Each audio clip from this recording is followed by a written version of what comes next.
Listen closely and don't lose focus in this twist on a classic we call musical basketballs. Use a half court. If your players aren't ready for a 10-foot hoop yet, use a portable one. Here's how it looks. Tell players to circle up. Place one fewer ball than you have players in the middle of the circle. The game begins when you start playing a song. That's the player's cue to start walking in a circle. You guys keep going, keep going. When the music stops, they must grab a ball and make a basket.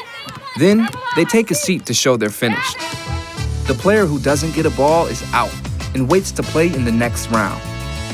When there are only 3 players and 2 balls left, play one more time. The last 2 players standing win the round. This game is all about concentration. Stop listening and you'll miss your chance to grab a ball. In the actual game, it's essential that players focus on every play.